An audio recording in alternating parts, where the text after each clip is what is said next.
কখনো physical intimacy, বিয়ের পূর্বে শারীরিক সম্পর্ক, বিয়ের গ্যারান্টি দেয় না।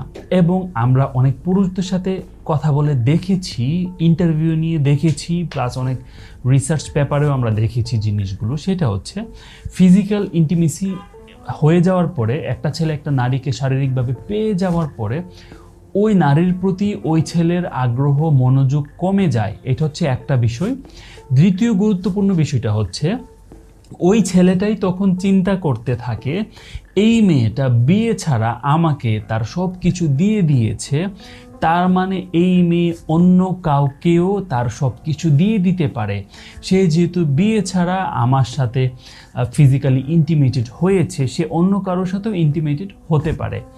এই যে ভাবনাটা, যেটাকে আমরা বাংলায় বলি যার জন্য চুরি করলাম সেই বলে চোর, এইসব কারণে ছেলেরা ফিজিক্যাল ইন্টিমেটেড হওয়ার পরে রিলেশনশিপ থেকে